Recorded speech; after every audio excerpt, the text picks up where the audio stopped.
ഭഗവതേ വാസുദേവായ. പ്രണവം അസ്ട്രോ ചാനലിലേക്ക് എല്ലാവർക്കും സ്വാഗതം. ആദ്യമായിട്ടാണ് നമ്മുടെ വീഡിയോ കാണുന്നതെങ്കിൽ സബ്സ്ക്രൈബ് ചെയ്യുവാനും ഷെയർ ചെയ്യുവാനും മറക്കരുത്. കൂടാതെ നക്ഷത്ര സംബന്ധമായിട്ടോ ജാതക സംബന്ധമായിട്ടോ എന്തെങ്കിലും സംശയമുണ്ടെങ്കിൽ എൻ്റെ ഈ വാട്സപ്പ് നമ്പറിൽ എന്നെ വിളിച്ചോളൂ. ഞാനിവിടെ പറയുന്നത് പൂരം നക്ഷത്രത്തിൽ ജനിച്ചവരുടെ പൊതുവായിട്ടുള്ള സ്വഭാവ സവിശേഷതകളെക്കുറിച്ചും 2026 പുതുവർഷത്തിൽ പൂരം നക്ഷത്രക്കാർക്കുണ്ടാകുന്നതായ ഗുണദോഷ ഫലങ്ങളെക്കുറിച്ചുമാണ് ഞാനിവിടെ പറയുന്നത്. പൊതുവെ സുഖദുഃഖ സമ്മിശ്രമായിട്ടുള്ള ജീവിതത്തിലൂടെ കടന്നു പോകുന്ന ഈ പൂരം നക്ഷത്രക്കാരെ അവരുടെ ദൈനംദിന ജീവിതത്തിൽ അഭിമാനബോധവും കീർത്തിയും നേതൃത്വ ഗുണവും സ്വതന്ത്രശീലത്തെയും ഒക്കെ ഇഷ്ടപ്പെടുന്നവരാണ്. എന്നാലോ വെറുതെ ഇരുന്ന് സമയം കളയുവാൻ ഇഷ്ടമില്ലാത്തവരായിട്ടുള്ള ഈ നക്ഷത്രക്കാർ തൻ്റെ മനസ്സിൽ ആഗ്രഹിച്ചതായിട്ടുള്ള ലക്ഷ്യത്തിന് വേണ്ടിയിട്ട് കഠിനമായിട്ട് പരിശ്രമിക്കുന്നവരാണ്. കൂടാതെ കൃത്യനിഷ്ഠയും സത്യസന്ധതയും അത്ര തന്നെ ആത്മാർത്ഥതയും കൂടുതലായിട്ടുള്ള ഈ പൂരം നക്ഷത്രക്കാർ തൻ്റേതായിട്ടുള്ള കഴിവിൽ ആത്മവിശ്വാസമുള്ളവരും നേതൃത്വ ഗുണവുമുള്ളവരായതിനാൽ മറ്റൊരാളുടെ നിയന്ത്രണത്തിലോ മറ്റൊരാളുടെ കീഴിലോ നിൽക്കുവാൻ താല്പര്യം കുറഞ്ഞവരാണ്. അതുകൊണ്ട് ഇവരുടെ ദൈനംദിന ജീവിതത്തിൽ പലപ്പോഴായിട്ട് ഉയർച്ച താഴ്ചകളും പരിവർത്തനങ്ങളും കാണാറുണ്ട്. എന്നാലോ തനിക്ക് പ്രിയപ്പെട്ടവരുടേതായിട്ടുള്ള ദുഃഖങ്ങളെയും വിഷമതകളെയും അറിഞ്ഞ് സഹായിക്കുന്നവരാണ്. വളരെയധികം സത്യസന്ധത പുലർത്തുന്നവരാണ് ഈ പൂരം നക്ഷത്രക്കാർ. അവർക്ക് വാക്കുകളെ കൊണ്ട് ആശ്വാസം പകരുവാനും വിഷമം അനുഭവിക്കുന്നവരുടെ കൂടെ നിന്നുകൊണ്ട് തന്നെ അവരെ സഹായിക്കുവാനും കഴിയുന്നവരാണ്. എന്നാലോ ഇത്രയും സത്യസന്ധതയും നേതൃത്വ ഗുണവും ഇവരിലുണ്ടെങ്കിലും മറ്റുള്ളവരുടേതായ പ്രയാസങ്ങൾ മാറ്റുവാൻ കഴിവുള്ളവരാണെങ്കിൽ പോലും അവനവൻ്റേതായ സ്വന്തം ജീവിതത്തിൽ ഇടയ്ക്കിടയ്ക്ക് പ്രയാസങ്ങൾ നേരിടേണ്ടി വരാറുണ്ട്.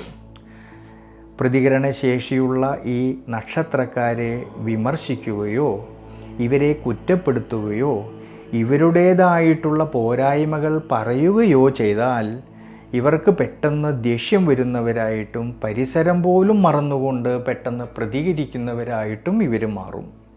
എന്തൊക്കെ മനോവിഷമതകൾ ഇവരിലുണ്ടെങ്കിൽ പോലും പുറമേ ആരോടും പറയാറില്ല. എല്ലാവരുടെ ഇടയിലും അറിയപ്പെടുന്ന ഈ പൂരം നക്ഷത്രക്കാർ തൻ്റേതായ അധ്വാനത്തിലൂടെ ലക്ഷ്യത്തിലെത്തിച്ചേരുന്നതിന് വേണ്ടി നിരന്തരമായിട്ട് പരിശ്രമിക്കുന്നവരും സ്വന്തം വീടും പരിസരവും എപ്പോഴും ഭംഗിയായിട്ടും വൃത്തിയായിട്ടും സൂക്ഷിക്കുവാൻ ഇഷ്ടപ്പെടുന്നവരും കൂടിയാണ്. ഈ പൂരം നക്ഷത്രക്കാർക്ക് 2026 പുതുവർഷത്തിൽ ഗുണദോഷ സമ്മിശ്രമായിട്ടുള്ള ഫലം കാണുന്നുണ്ടെങ്കിലും വർഷത്തിൻ്റെ ആരംഭത്തിൽ, അതായത് ജൂൺ മാസം 2-ാം തീയതി വരെ സർവേശ്വരകാരകനായിരിക്കുന്ന വ്യാഴം 11-ാം ഭാവമായിട്ടുള്ള ലാഭസ്ഥാനത്ത് സഞ്ചരിക്കുന്നതുകൊണ്ട് ഈശ്വര പ്രാർത്ഥനയും കഠിനാധ്വാനവുമുണ്ടെങ്കിൽ ദൈനംദിന ജീവിതത്തിൽ എല്ലാ മേഖലകളിലും തന്നെ ഉയർച്ചയ്ക്കും അഭിവൃദ്ധിക്കും സാധ്യത കാണുന്നുണ്ട്.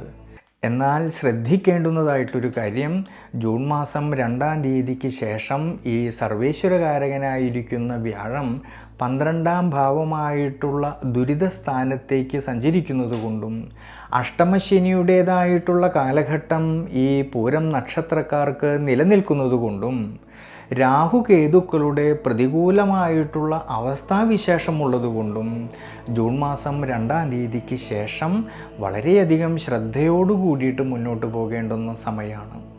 എന്തൊക്കെ വിഷമതകൾ മനസ്സിൽ തോന്നിയാലും ആത്മവിശ്വാസത്തോടു കൂടി അതിനെ അതിജീവിക്കുവാനുള്ള മനോബലം വേണ്ടുന്നതായിട്ടൊരു സമയമാണ്.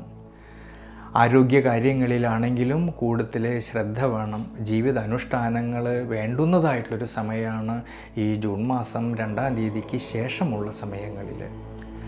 ദൈനംദിന ജീവിതത്തിൽ ചില സമയങ്ങളിൽ ഉണ്ടാകുന്നതായ മാനസികമായിട്ടുള്ള സമ്മർദ്ദങ്ങളും അനാവശ്യമായിട്ടുള്ള യാത്രകളെയും ഒഴിവാക്കണം ഈ ഒരു സമയങ്ങളിൽ.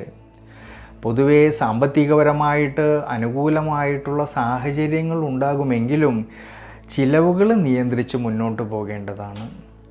കുടുംബത്തിലാണെങ്കിലും കുടുംബജീവിതത്തിലാണെങ്കിലും കുടുംബ ബന്ധങ്ങളിലെല്ലാം തന്നെ പൊതുവേ സന്തോഷം കാണാമെങ്കിലും ചില സമയങ്ങളിൽ ചെറിയ ചെറിയ തർക്കങ്ങളും മനോവിഷമതകളും വരാതെ നോക്കണം. വിട്ടുവീഴ്ച മനോഭാവവും ക്ഷമാശീലവും കൂടുതലും വേണ്ടുന്നതായിട്ടുള്ളൊരു സമയമാണ്. ദാമ്പത്യത്തിലാണെങ്കിൽ ഉയർച്ച താഴ്ച കാണുമെങ്കിലും തുറന്ന ആശയവിനിമയം വിട്ടുവീഴ്ച മനോഭാവവും കൂടുതലും വേണ്ട സമയമാണ്. ഇനി വ്യാപാര വ്യവസായ മേഖലകളിൽ പ്രവർത്തിക്കുന്നവരിലും സ്വയം തൊഴിൽ ചെയ്യുന്നവരിലും വളരെയധികം ദീർഘവീക്ഷണത്തോടു കൂടിയിട്ട് മുന്നോട്ട് പോകേണ്ട സമയമാണ്. കർമ്മപരമായിട്ട് അധികാരികളിൽ നിന്നോ തൻ്റെ കൂടെ നിൽക്കുന്ന സഹായികളിൽ നിന്നോ മാനസികമായിട്ടുള്ള സമ്മർദ്ദങ്ങൾ വരാതെ നോക്കണം. സാമ്പത്തികപരമായിട്ടുള്ള ഇടപാടുകളിൽ കുറേയൊക്കെ ശ്രദ്ധിക്കേണ്ടുന്നതായിട്ടുള്ളൊരു സമയമാണ്. ദൈനംദിന ജീവിതത്തിൽ പല സന്ദർഭങ്ങളിലും വിട്ടുവീഴ്ച മനോഭാവത്തോടെ പോകണം ഈ ഒരു സമയങ്ങളിൽ. ഇനി വിദ്യാർത്ഥികളെക്കുറിച്ച് ചിന്തിക്കുമ്പോഴാണെങ്കിൽ കഠിനാധ്വാനം ചെയ്ത് പഠിക്കുന്ന കാര്യങ്ങളിലേക്ക് കൂടുതലും ശ്രദ്ധ കൊടുക്കുന്ന പക്ഷം തീർച്ചയായിട്ടും വിജയസാധ്യത കാണുന്നുണ്ട് ഈ ഒരു സമയങ്ങളിൽ.